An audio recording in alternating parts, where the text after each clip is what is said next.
serão removidas da reunião. Por quê?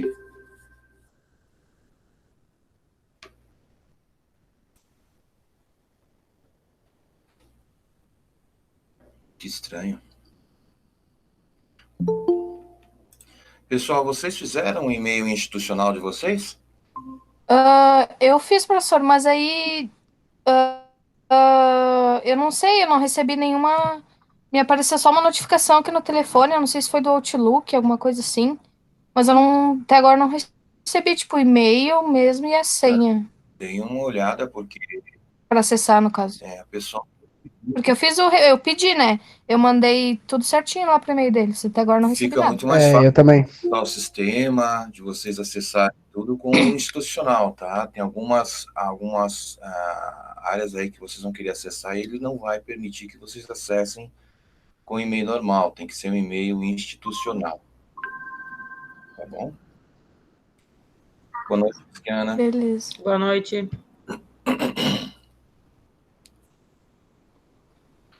Tudo tranquilo? Tudo. Então está bem. Pessoal, hoje nós vamos falar sobre ressonância magnética de tireoide e depois nós vamos falar logo em seguida sobre ressonância magnética de coluna cervical, tá bom? Nós vamos ver se nós deixamos membros superiores e inferiores para mais para frente. Por quê? Viu que nós pegamos crânio? Ainda tem vários protocolos de crânio que nós não vamos falar, vou falar só dos principais. Então, é coluna, faringe, laringe, tireoide, certo? Nós não vamos falar de ocular. Tem outros aí, parte posterior, supratentorial, nós não vamos falar disso. Nós vamos falar simplesmente, primeiramente, dos mais utilizados. Depois, se sobrar tempo aí, nós voltamos a esses protocolos também, tá? Eu enviei uma atividade para vocês na sala do aluno. Alguém chegou a ver? Não vi ainda. Nem Por eu. favor, fiquem sempre de olho nas atividades que está lá na sala do aluno, para vocês não deixarem as atividades acumular, tá? Então, Pois não é só da minha disciplina, as outras disciplinas também. ficou a outra, quando era publicado lá na produção acadêmica, era bom que ficava registrado a data. Tu só olhava ali a última postagem dos professores, era tranquilo. Nesse novo sistema ali, não fica, né? Ou para mim o formato, de repente, é desse jeito. Aí tem que estar olhando os conteúdos, e muitos conteúdos a gente já viu lá na produção acadêmica. Exatamente. É. Exatamente. Todo o conteúdo que tem na produção acadêmica, pelo menos a maioria deles, foi colocado na sala do aluno, tá? Pois é. Sim, professor, mas eu acho que eu vi uma atividade lá na ressonância magnética que era a mesma da produção acadêmica. Acho que isso que a Luciana estava querendo falar. Não, sim, E daí, no caso, a gente teria que repetir e fazer de novo, né? exatamente. Para ficar constado lá na sala de aula virtual. Exatamente, tá? Então, assim, fiquem sempre de olho, porque vocês têm aula presencial via online todos os dias. Então, todos os dias vocês têm que estar olhando da disciplina que vocês vão ter, tá? Fiquem atentos a isso aí para não gerar problema depois. Tranquilo? Pode deixar. Tá. Beleza, pessoas. Nós vamos Beleza. ser bem sucintos hoje, porque vocês também têm atividade para fazer. Isso que eu vou passar para vocês é um complemento da atividade. Na atividade tem algumas imagens lá, na qual vocês têm que me dizer qual é o protocolo e a qual tipo de tempo se refere a imagem, tá? Então, fiquem atentos a isso. Nós vamos começar falando sobre tireoide e logo depois coluna cervical. Tranquilo? Então, vamos lá. Tranquilo. Dividir a imagem aqui. Só me confirme se vocês estão visualizando, mas eu acredito que sim. Está bem mais prático, né?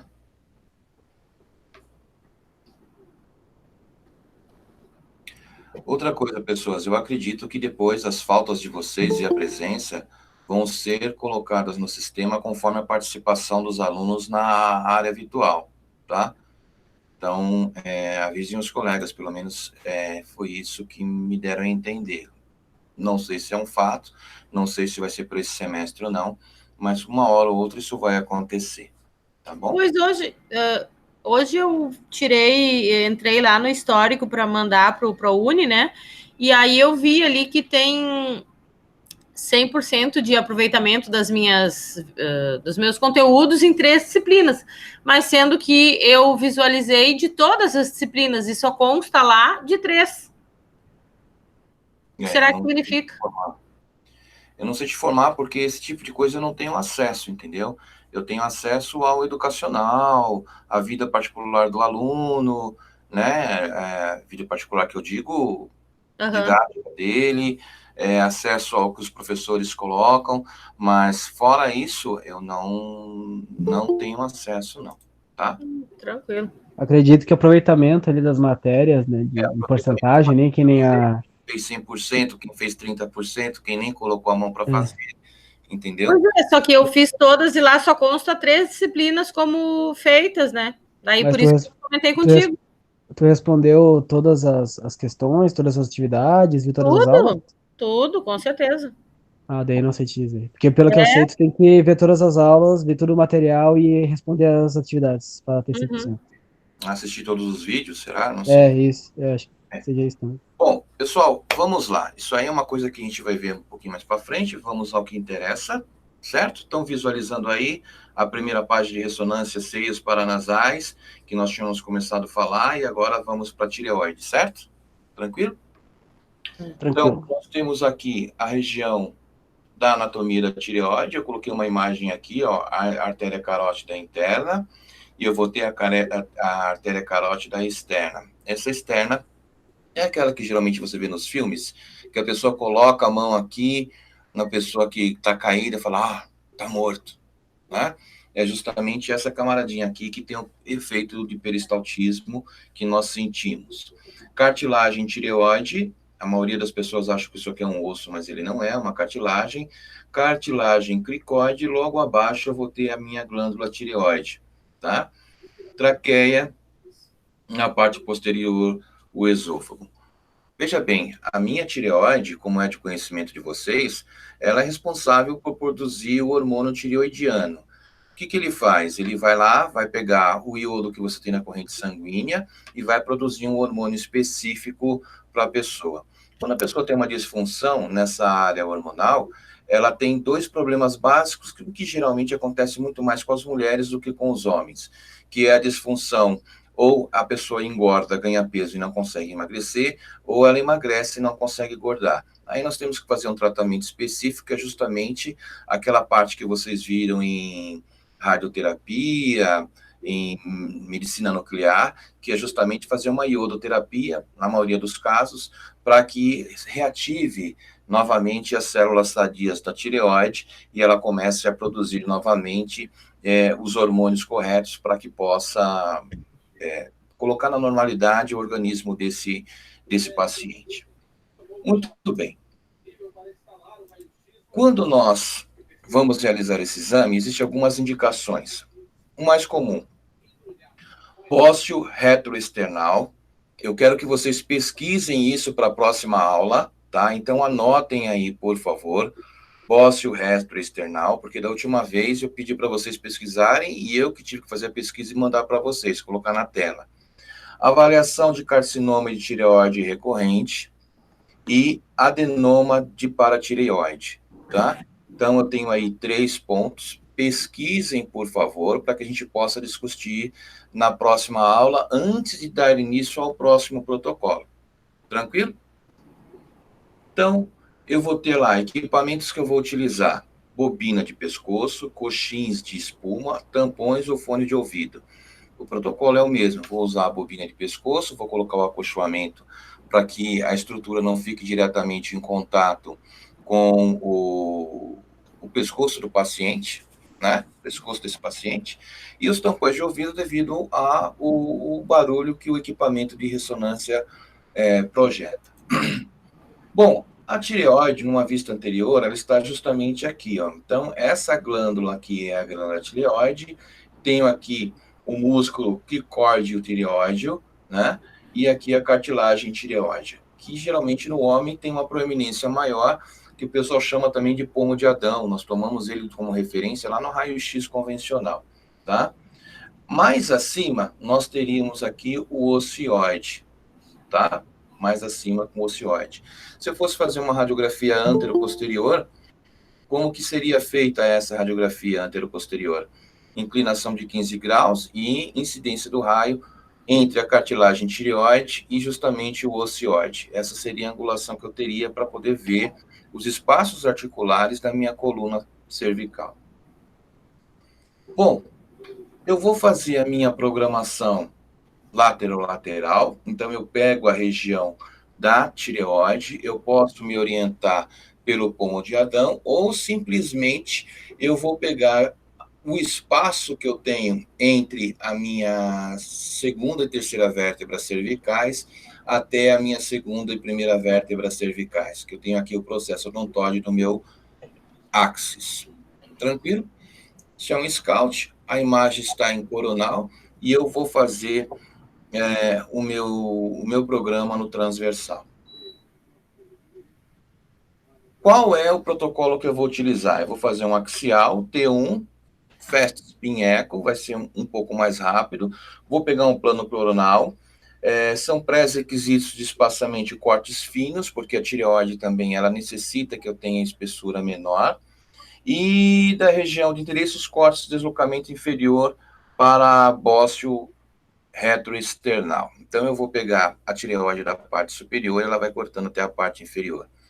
Aqui, eu estou demonstrando uma programação feita num corte coronal, mas as imagens que eu vou adquirir vão ser também no axial, certo?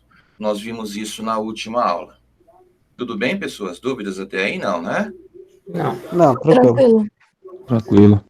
Considerações do paciente. É importante explicar minuciosamente o procedimento e a importância de minimizar a deglutição durante a realização do exame, devido ao ruído do gradiente excessivamente alto associado a algumas sequências. É necessário o uso de tampões ou fones de ouvido para evitar o comprometimento auditivo. Essa movimentação que eu tenho, de deglutição, que você põe o dedo, você sente o músculo se contraindo, isso entra como um artefato dentro da minha imagem final. Então, eu vou criar ruído, sinal, ruído, e eu vou ter interferência no sinal. Para pacientes que vão realizar esse exame, o bom seria que ele não colocasse nada muito ácido na boca, ou nem comesse doce também. Por quê? Porque isso ativa as glândulas salivares e a pessoa acaba salivando mais. Ela vai estar em decúbito dorsal, ela vai ter essa necessidade de engolir a própria saliva, e aí vai causar a movimentação. Tranquilo?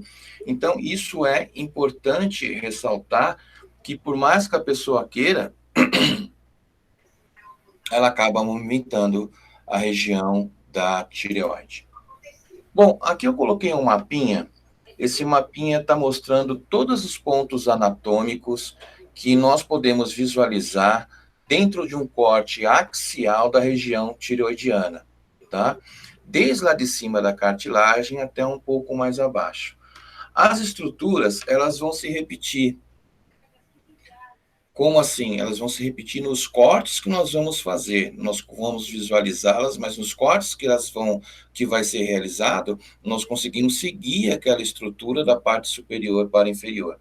É nesse momento que o médico observa, o médico radiologista observa, e ele vai determinar se existe alguma anomalia ali. Antes disso, antes geralmente da pessoa fazer uma ressonância magnética de tireoide, ela já fez um ultrassom dessa tireoide.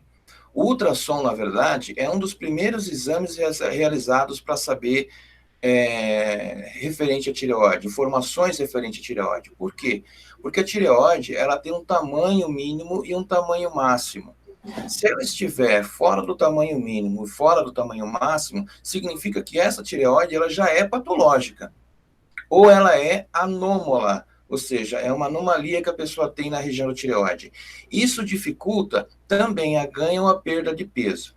Vou dar um exemplo pessoal. A minha tireoide, a minha tireoide, ela é a menor tireoide possível dentro de um diagnóstico. Ela está na linha de ser considerada uma mini tireoide. Por isso que eu sou fofinho. Eu não consigo emagrecer mais do que isso, tá?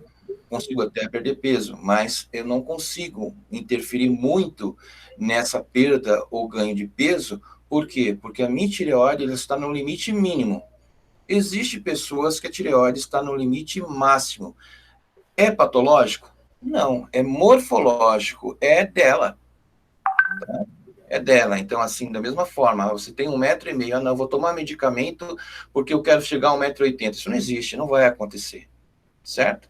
O seu biotipo é para ter 1,53 m, não tem outra forma, tá? Então, eu tenho aqui a minha cartilagem tireoide e também vou ter a minha cartilagem aritenoide, tá? Aqui, são essas duas flechinhas justamente na parte anterior do meu mapa. Esse mapinha vai ficar no vídeo para você pode dar um pause depois, e daí você pode estudar um pouquinho dessa anatomia. Apesar de que eu sei que eu enviei para vocês nas redes de WhatsApp um atlas de anatomia que também possui essas imagens aí. Quem foi um pouquinho mais observador e guardou esse mapinha, dá para você estudar posteriormente aí. E qual é o corte que eu estou fazendo aqui, ó? Ó, meu corte está nessa altura aqui, ó. Pouquinho acima da cartilagem tireoide e ele vai descendo da superior e inferior. Esse primeiro traço que eu tenho aqui é justamente o ocioide que nós tínhamos comentado anteriormente. Pessoal, se eu estiver falando muito rápido, vocês me dão um feedback aí, tá? Bom, tá tranquilo, professor? Oi? Tá tranquilo? Tá tranquilo? Muito bem. Estou tentando me educar também, porque minha voz, chega na sexta-feira, a minha voz já não aguenta mais. Por mais que eu esteja aqui com o microfone. Aqui eu tenho uma imagem T1, ó.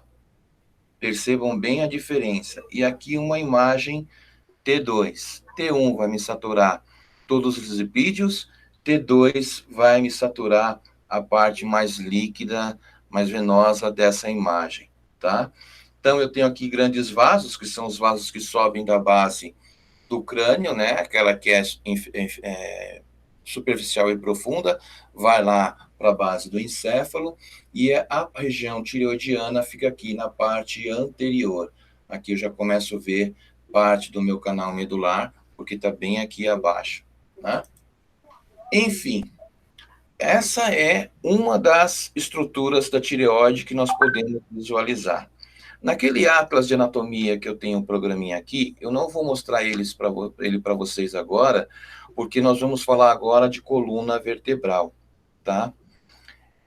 Eu vou enviar uma atividade para vocês formarem, desenharem, delinearem o processo de corte da coluna, não só da vertebral, como da torácica e da lombar também, para que isso seja fixado da forma que você tem que fazer dentro do exame radiológico. Quem já fez estágio em tomografia computadorizada, vai ficar bem mais fácil, porque ele sabe que ele tem que pegar a base do corpo anterior e o topo do corpo posterior da coluna vertebral.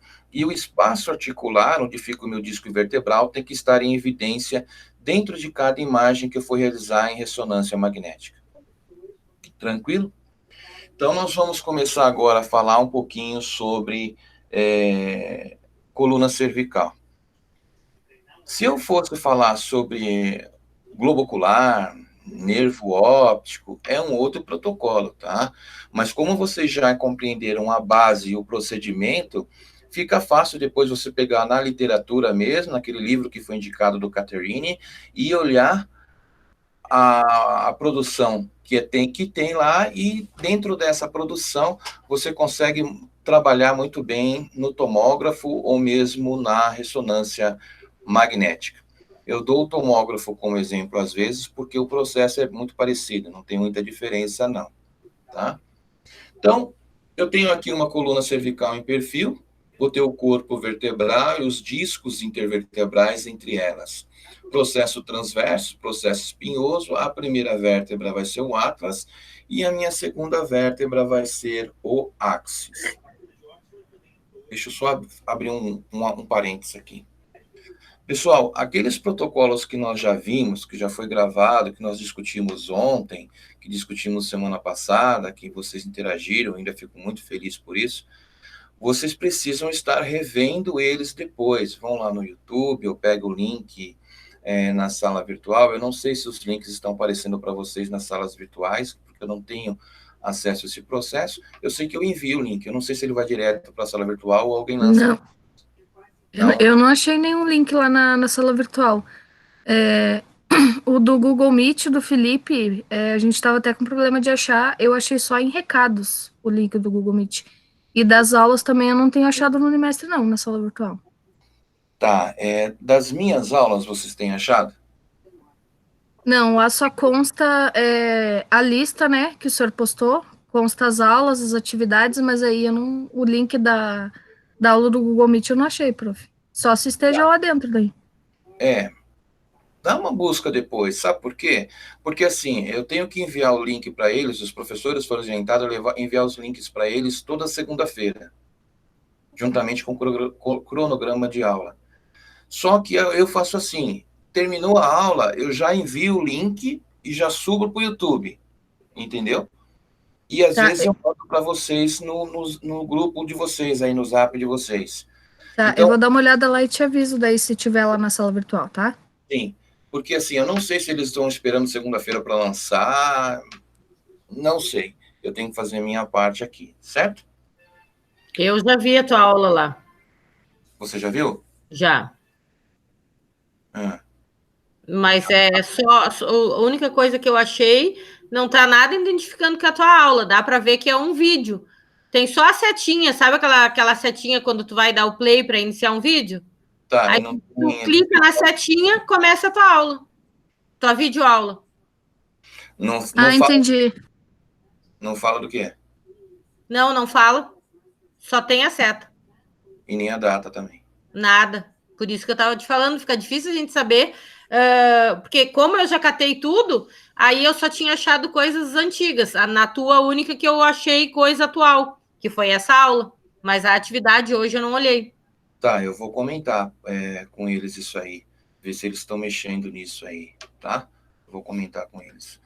Porque quando sai do meu formulário aqui, eu mando a data, eu mando o horário, eu mando a disciplina, mando o link e mando a turma, tudo certinho. Um formulário completo, né? Eu acreditava que aparecia para vocês. Eu estou perguntando porque eu não sei, não tenho acesso a essa parte, tá? Depois eu até tiro um print ali do meu para te enviar, para tu ver como é que fica. É só a setinha de play mesmo. Aí tu clica, começa a rodar tua videoaula. No meu é assim. Vamos ver se até semana que vem isso muda, não sei, tá? Tá. Vamos lá, pessoal, voltando aqui. Indicações comuns: mielopatia cervical, radiculopatia cervical, traumatismo ou compressão da medula cervical, avaliação da magnitude do tumor ou da infecção espinal, diagnóstico de malformação de Chiari e siringomelia cervical. Estudem isso depois, anotem aí para vocês pesquisarem, para determinar a extensão total da seringomielia. Deixa eu falar para vocês, isso aqui é um caso pessoal também que eu tenho na família.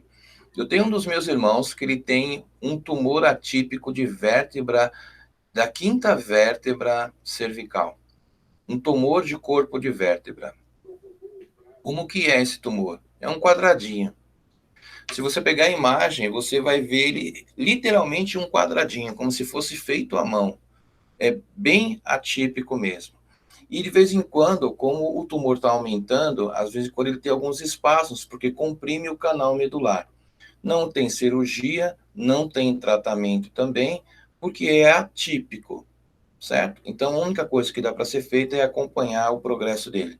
Mais de uns anos para cá, ele estabilizou, então, tá lá, certo? Não vai acontecer nada. Aquele tumor ali deve ser alguma disfunção do corpo da própria vértebra e ficou por isso mesmo. Só faz o acompanhamento anual para saber se houve alguma desenvoltura, mas tá naquilo ali. Isso é uma particularidade. Por quê? Porque cada tipo de exame que você for realizar vai ter a sua particularidade em si. Tranquilo? Cada caso é um caso, não existe um tratamento genérico, nem um diagnóstico genérico. Você tem que saber o que você está procurando, tá? Então, vamos lá.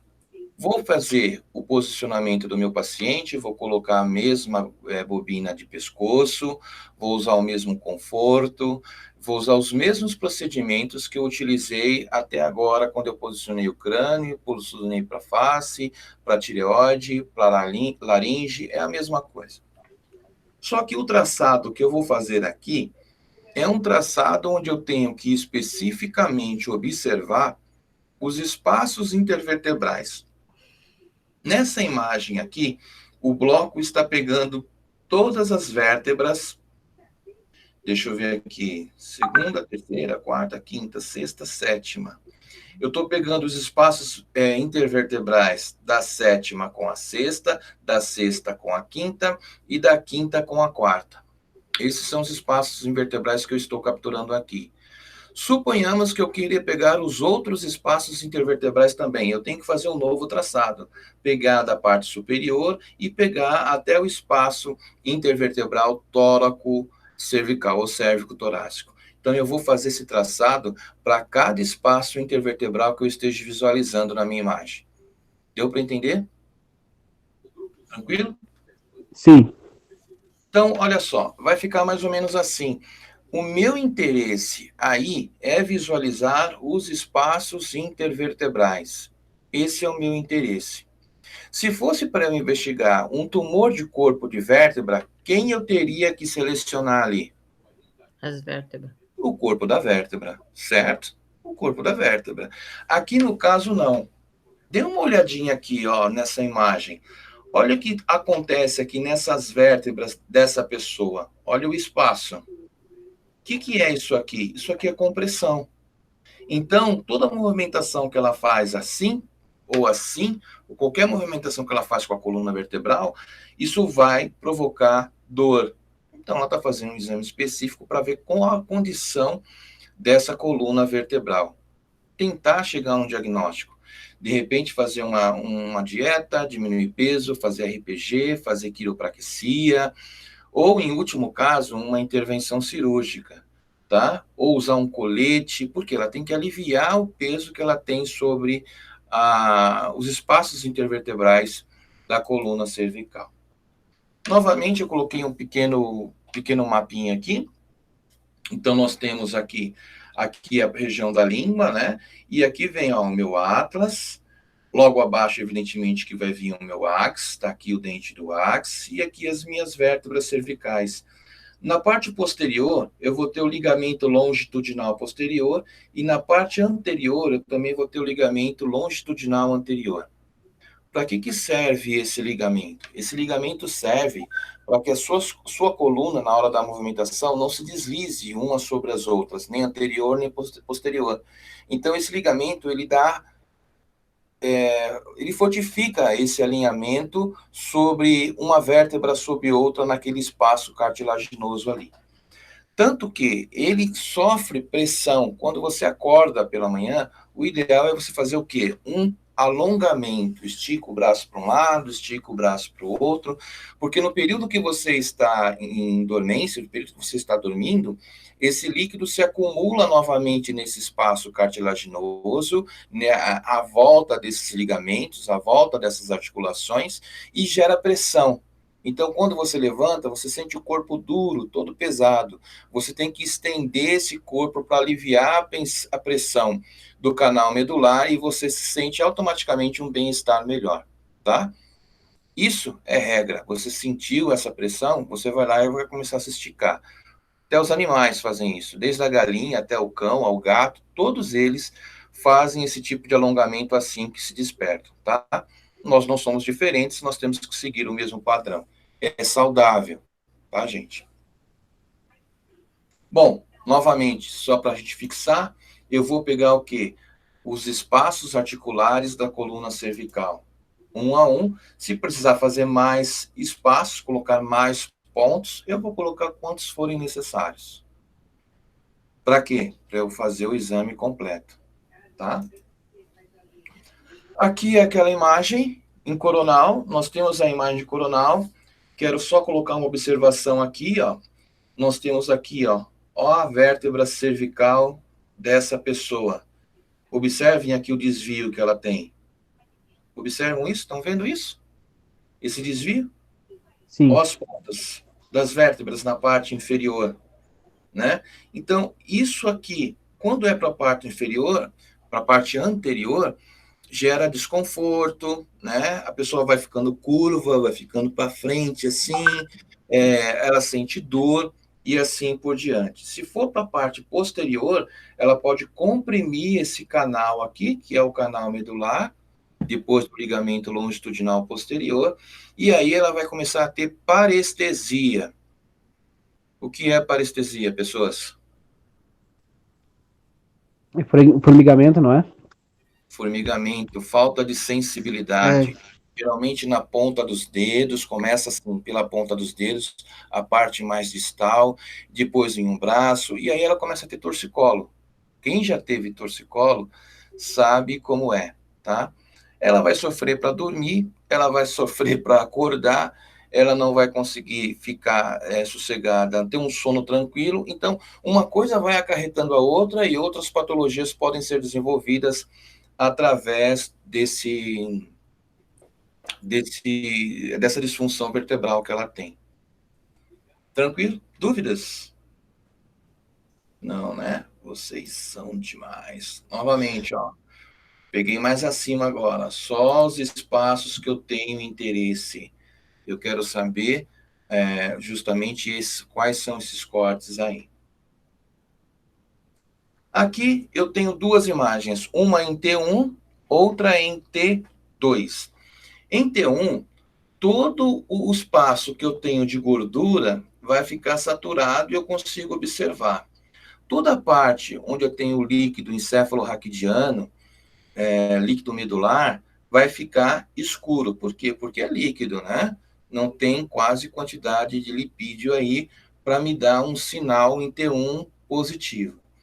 No T2, o papel se inverte. Olha, eu consigo ver aqui a parte onde eu tenho líquido bem acentuado, com hipersinal, e onde eu tenho menos acentuado, justamente onde essa parte que eu tenho o tecido mais fibroso.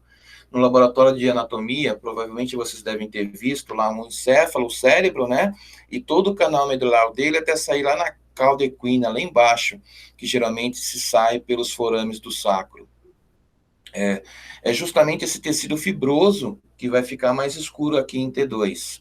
E o que é mais líquido vai ficar mais claro. Tranquilo? Tranquilo. Muito bem. Pessoas, hoje seria isso aí que nós iríamos ver. Eu vou passar somente 2 protocolos. Nós vamos falar um pouco mais devagar referente a esses protocolos, para vocês poderem assimilar, certo? E eu quero que vocês realizem as atividades que foi colocada lá no sistema. Qualquer dúvida, vocês me mandem um feedback. Eu acho que vocês não vão ter dificuldade de realizar essas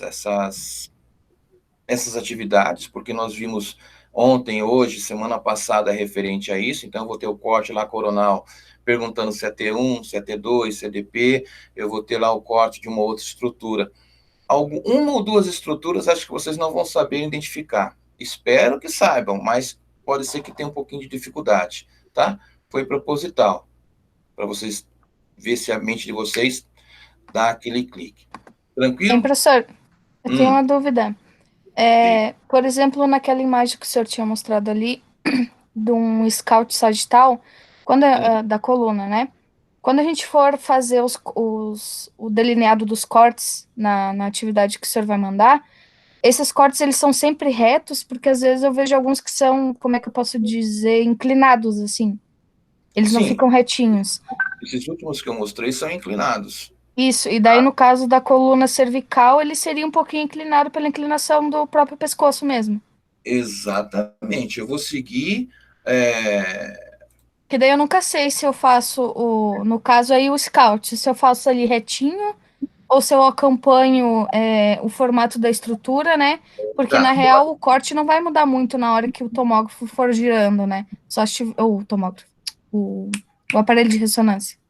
aparelho de ressonância. Não, assim, veja bem, eu vou sempre acompanhar a curvatura da estrutura que eu tenho interesse, no caso de coluna, entendeu? Tá, no caso dessa imagem aí, ali nas primeiras vértebras, o atlas e o axis, eu faria ela mais retinha, esse delineado, e a partir da C3 até a C7 seria mais anguladinho aí, que nem tá Mas mostrando. tá vendo aqui, ele não tem uma definição. Aqui os pontos quase se tocam. Ah, entendi. Eu Tá me bom. entendi. Aqui tem um, ó, Aí, tá mais largo. aham. Aí, no Eu caso, para fazer essa vou atividade, acompanhar o acho que que tem que faço. ser no naquele pente, né? Pra ficar desenhando bonitinho ali, porque senão acho que não tem outro jeito de fazer. Você vai puxar ele, ó, e vai pegar a região de interesse. Isso aqui é como se Hum, fosse uma ferramenta do próprio Word, do Excel, uma coisa parecida. Vai aparecer o sim. quadradinho lá, você puxa, mas você pode virar ele de cabeça para baixo, pode inverter, pode Uhum. colocar mais para cima, para o lado. Eu lembro que a gente fez das mamas aquela vez. Eu fiz pelo pente Exatamente, mesmo, ficou tranquilo. exatamente, tá? Então tá, Então, professora, essa era a minha dúvida. Obrigadão. essa a posição que a gente tem que ter. Eu só vou fazer uma coisinha aqui para a gente poder encerrar mais alguns minutinhos. Eu vou pegar aqui um programa. Hein, professora, eu acessei lá o Unimestre agora e realmente tá aparecendo a aula lá. Aí, deixa eu só ver como é que tá aparecendo aqui. Mas ele abre um link, assim, como se fosse naquelas disciplinas EAD que a gente tinha antes, né? Aqui, deixa eu ver. Ele aparece como se fosse vídeo, né? Introdução à ressonância magnética, bases da ressonância magnética, protocolo de mama. Aí, quando você abre, ele já abre na videoaula para você assistir.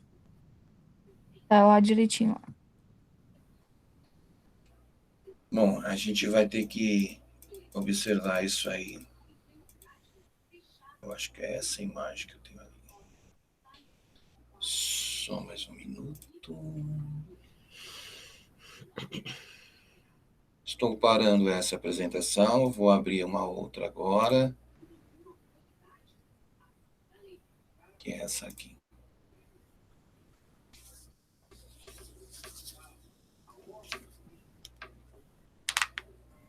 Beleza? Viu como instalou todos os meus dedinhos? Então, Olha que vamos lá, pessoal. sinovial. Apareceu para vocês? Apareceu, né?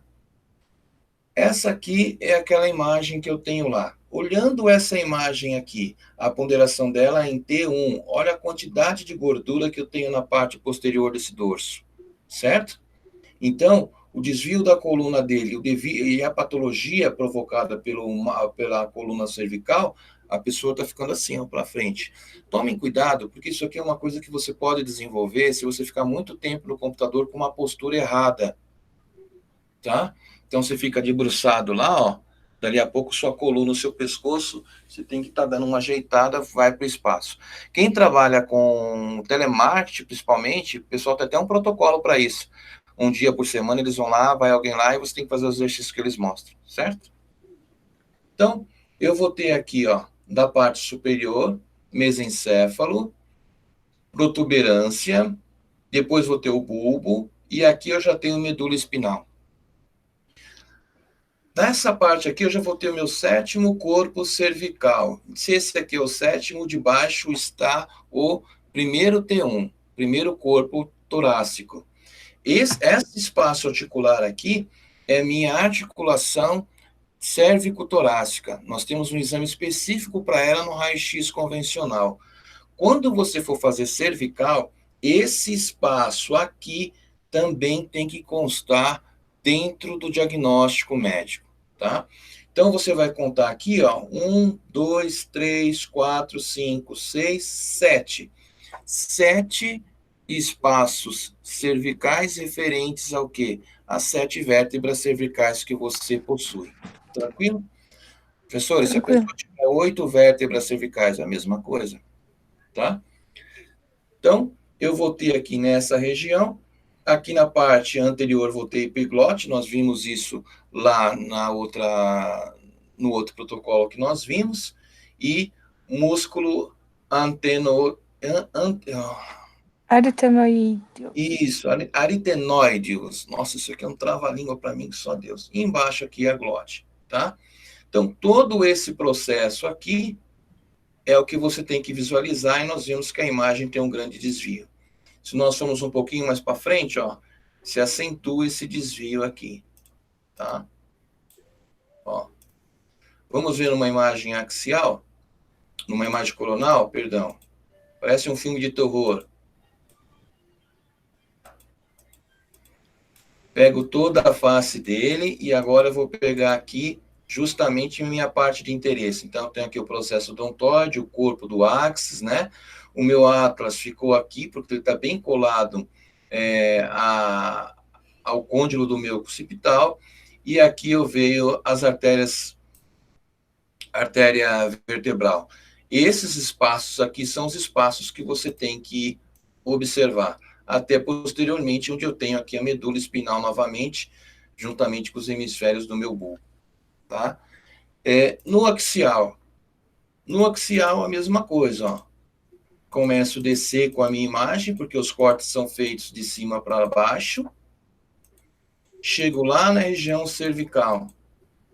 E aí eu começo a ver aqui as primeiras vértebras cervicais aqui, ó. Medula espinal, e aqui eu já vejo os processos transversos aí, ó. Medula espinal, as veias, as artérias, o esôfago e aqui o processo espinhoso bífido, tá? Pessoal, é isso aí. Eu ia falar uma coisa aqui que queria ver se dá, mas acho que não vai ter, para esse momento que nós vivemos, acho que não vai ter como não, tá? Esse é um geral que nós estamos vendo aqui de coluna vertebral. Nós vamos ver cervical, depois nós vamos ver torácica, vamos até lombar e, se der, nós vemos sacral também. Depois disso, nós vamos passar por tórax. Se perde um pouco mais de tempo no tórax, porque a gente tem que ver pulmão e também base cardíaca. Abdômen, para abdômen também, porque a gente vai pegar os principais protocolos, que geralmente é renal, fígado e assim por diante. E depois nós vamos para os membros superiores e inferiores. Tranquilo? Tranquilo. Tranquilo. Tranquilo. Não adianta a gente passar um monte de protocolo para vocês se vocês não pegarem para revisar e estudar, certo? Certo. A gente podia ficar aqui mais 1 hora, meia hora, 40 minutos e passar mais 2, 3 protocolos para vocês. Só que quando eu chegasse no final, você já esqueceu o primeiro. Né? Porque existem detalhes que vocês vão ser cobrados de vocês depois, mas vocês vão ter que estudar. Eu vou colocar também mais atividade no sistema para vocês, tanto da parte de física da ressonância magnética, quanto da parte de imagem e montagem dos protocolos. Tranquilo, pessoas? Tranquilo. Beleza. Então, tá bom. Estudem, façam a atividade e na quinta-feira? Quinta-feira que vem, nós nos vemos novamente. Bem, professor, referente ao trabalho semestral, você não tem nenhuma notícia ainda se a FACVest vai fazer algo mais padrão, assim, ou se vocês que vão dar, se o professor vai ter autonomia? E falta 1 mês de aula ainda só, eu acho, daí se ficar muito pro final, talvez que complicado da gente fazer. Não contem